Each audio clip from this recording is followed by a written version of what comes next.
Putain, ça a glissé.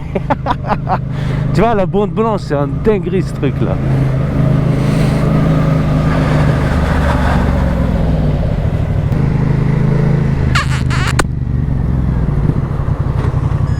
Pourquoi tu fais ça? Ça, c'est libre.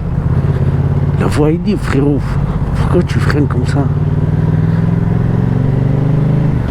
C'est fait hyper glissant là-bas. Je dis allez, il va continuer. Mais non, il a pilé. C'est presque arrêté.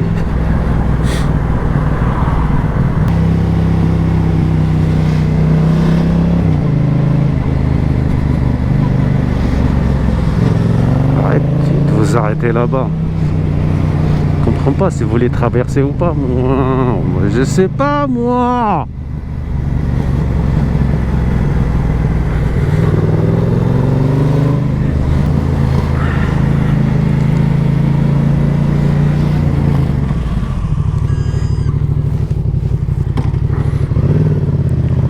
Dernière seconde. Ah bah oui, on s'arrête pour le piéton, non.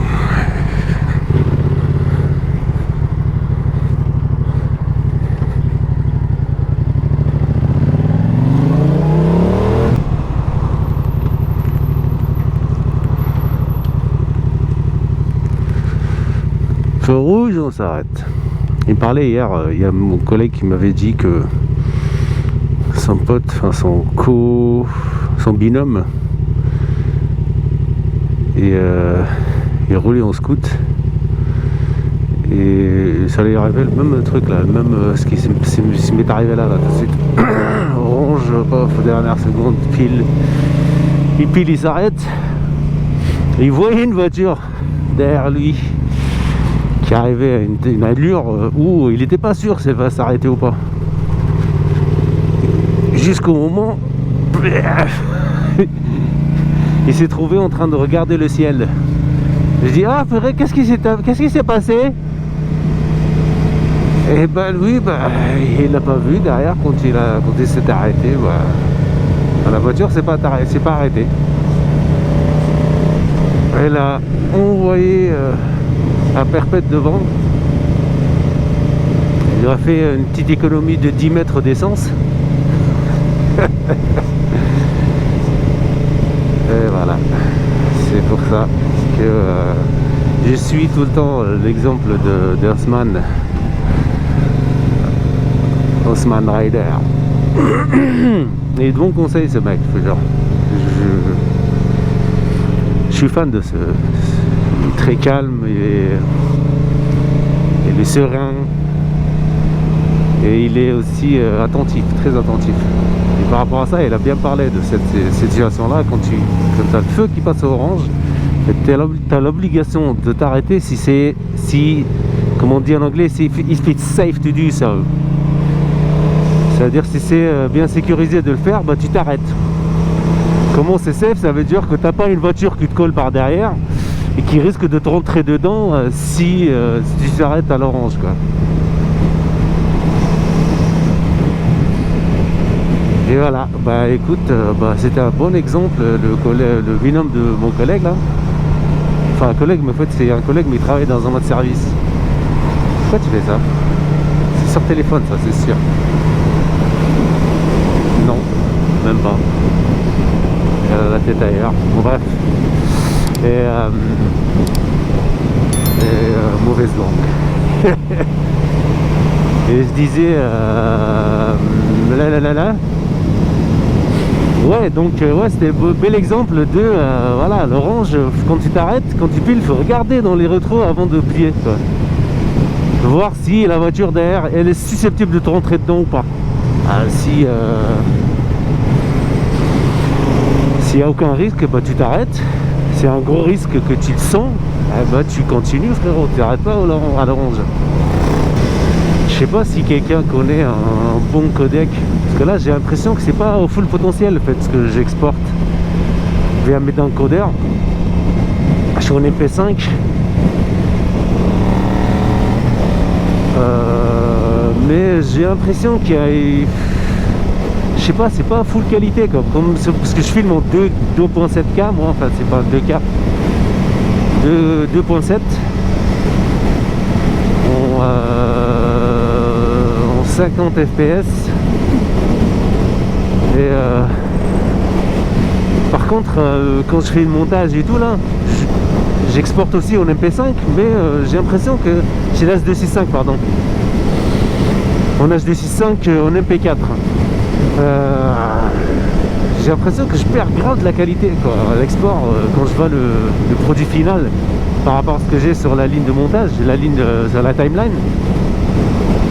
Je suis pas satisfait quoi. Si quelqu'un a un bon codec d'export pour YouTube, je suis preneur. Je me suis coupé les ongles trop courts, surtout le pouce là. Et comme il est en contact avec le bout du gant, purée, ça fait hyper mal. Ah, ça brûle. Et finalement, pour le codec, le meilleur codec, bah, un petit tip aussi pour ceux qui cherchent un bon codec. Bah, ça reste sur... c'est pas la peine par rapport à l'HEVC, c'est qu'il a le High Efficiency Video Codec, qui est l'H265. En fait, c'est comme l'H264, mais apparemment, il prend largement moins de place.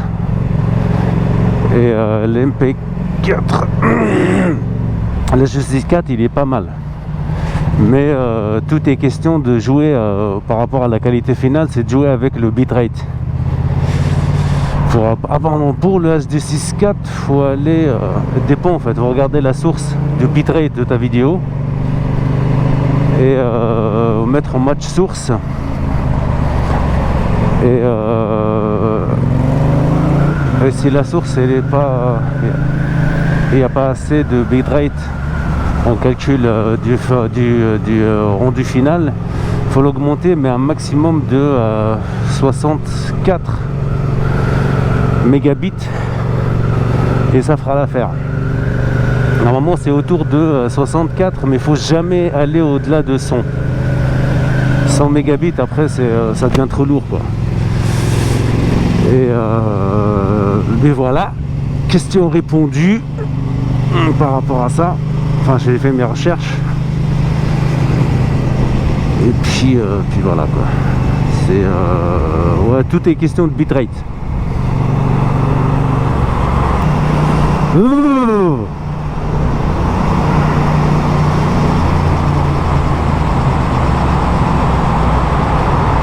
Vas-y, tu peux passer. Je sais, c'est relou cette sortie là, si tu la rates, putain, t'es pas dans la merde. Pas de l'en rajouter, moi.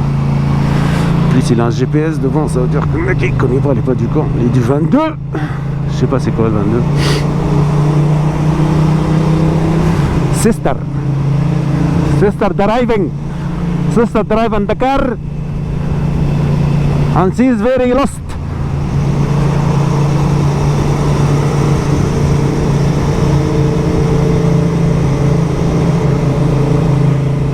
It's very very cold. Je suis en train de regarder Mo. La saison 2, putain, des barres de rire. Je te jure, il m'a tué toute la soirée. Il m'a wet. Apparemment, Mo, c'est une vraie histoire en fait. Le mec qui fait ça avec humour, mais c'est une vraie histoire. Ça fait 20 ans qu'il est à Dallas, le mec, ou est à Houston. Et il n'a jamais eu son asile. Parce qu'il est palestinien apparemment, mais puis après l'histoire est plus profonde que ça, je sais pas. Le mec il est né en Koweït, parce qu'il est sorti ils sont barrés de Palestine, ils ont atterri à Koweït. Et Koweït, comme il y a eu la guerre du Golfe, enfin Saddam il a déclaré la guerre au Koweït, et du coup eux ne se sont pas sentis en sécurité comme ils sont pas koweïtiens, ils se sont barrés aux States et ils ont demandé l'asile depuis 20 ans et ils l'ont jamais eu.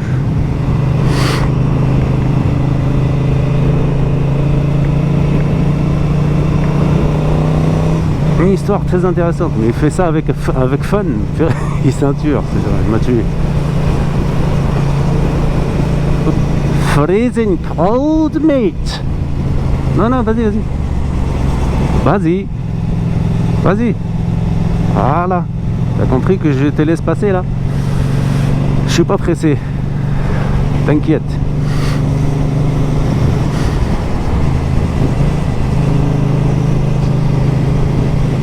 Et puis voilà.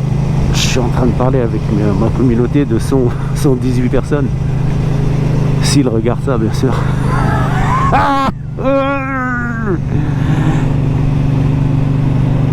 Et voilà, pressé, c'est pas le cas pour moi pour l'instant.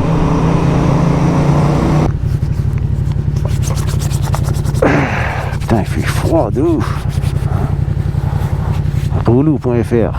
Je croyais que c'était un keuf. Il roulait à 12.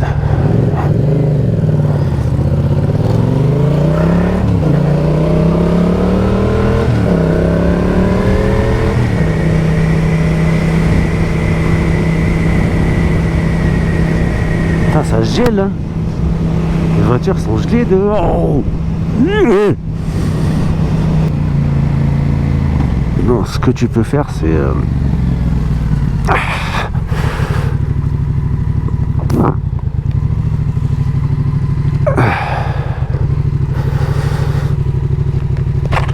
et par contre, pour les protéines, il faut prendre, il y a un apport protéique par jour. C'est bon, c'est 1 gramme à 1 gramme 4 par kilo de poids de corps. Qu'il faut pas trop dépasser parce que sinon tu vas fatiguer tes reins. Ça, faut bien prendre en considération. Ceux qui abusent de la protéine, c'est pas bien. Parce que c'est un truc qui est... En fait, le corps, il ne digère, il ne prend qu'est-ce qu'il en a besoin. Et le reste, il les jette. Il les jette via quoi? C'est les reins qui les filtrent. Et comme c'est dur à filtrer, eh ben ça les fatigue de ouf. Et t'en as plein qui font des abus de protéines pendant des années, bah, ils finissent par des insuffisances rénales. Et ça, c'est pas bon, ça. Parce que les reins, c'est comme l'arthrose. Les reins, ça va dans un seul sens. Si ça se dégrade, n'espère jamais un jour que ça va reprendre, ça augmente en efficacité. C'est mort, c'est pas comme le foie. Le foie, tu coupes une partie du foie, elle peut se régénérer et puis il se reconstruit et reprend ses fonctions normales, quoi. Mais le rein, non. C'est pour ça qu'il faut faire hyper gaffe avec tout ce qui est rapport avec les reins. Les protéines, c'est hyper dur à filtrer, ça les fatigue de dingue.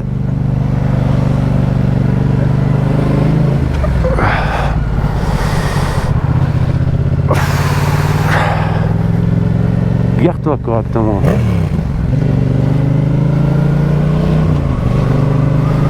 Purée, mais regarde, t'as de la place, putain, mais garde-toi normalement, sérieux, quoi. Putain, voilà les places. Ils se mettent en double fil, ces sgags. Putain, tu vas pas gagner du temps, hein. Tu vas gagner une prune à 135 balles dans la gueule. Ils sont fatigants.